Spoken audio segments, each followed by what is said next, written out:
хаалгыг нийслэлийн Чингэлтэй дүүргийн застаргын тамгын газраас орон нутгийн хөрөнгөөр сургуулийн өмнөх боловсролыг нэмэгдүүлэхэд чиглэсэн нэмэлт бүлэг төслийг амжилттай хэрэгжүүлж байна. Энэ төслийн хүрээнд Чингэлтэй дүүргийн 154-174 дугаар цэцэрлэгийг өргөжүүлж, Канада технологиор 50 хүүхдийн 2 бүлгийн барилгыг барьж өнөөдөр ашиглалтанд өглөө.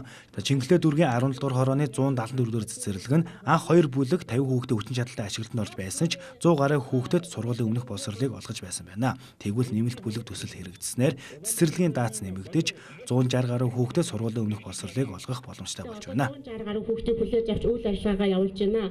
За манай цэцэрлэг нь анх 2012 онд 50 хүүхдийн хүчин чадалтай 2 бүлэгтэйгээр байгуулагдсан. Одоо болохоор манай цэцэрлэг нь энэ 2016 онд 2 нэмэлт бүлэг баригдсанаар дахиад хүчин чадлаа одоо дахин өсгөж ингэж хүүхдээ хүлээж авч байгаа. Тэгэхээр одоо бол өмнө нь болохоор 2012 оноос нэг 100 гаруй хүүхэд хүлээж авч үйл ажиллагаа явуулж байсан бол одоо 160 гаруйтай хүүхдийг хүлээж аваад одоо үйл ажиллагаа явуулж байгаа.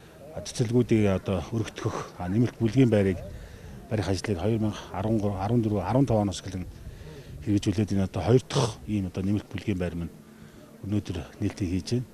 За энэ 2 бүлгийн байр бол бас 55 м² талбай өгөх бас Канада технологийн ийм одоо сүүлийн үеийн технологиор баригдаж байгаа нэмэлт бүлгийн байр. За энд бол бас 100 хүүхдэд хамрагдах ийм одоо бүртгэл судалгаа хийгдсэн. Өнөөдөр одоо энэ хороон дээр одоо 100 хүүхдийг бол бас цэцэрлэгт хамруулах ийм сайхан байртай болж. Энэ жил Монгол багш нарын баярын 50 дахь өдрийг тэмдэглэн өнгөрүүлнэ. Энэхүү баярыг угтаа нийслэлийн Чингэлтэй дүүрэг боловсролын салбарт хэд хэдэн томоохон ажлуудыг өрнүүлэх юм байна. Тухайлбал хүүхд багшчуудыг их хэл, соёл үндэсний уламжлалаараа бахархах сэтгэлийг нэмэгдүүлж, өв тэгш монгол хүн болох зорилттой ажлыг өрнүүлэх, ерөнхий боловсролын сургуулиудын сургалтын орчны тогтчлтыг сайжруулах, иргэд олон нийтэд сурталчлах, багш нарын нийгмийн баталгааг хангах хүрээнд багш нарт тусламж дэмжлэг үзүүлэх зэрэг хэд хэдэн ажлуудыг хийхээр төлөвлөж байгаа юм байна.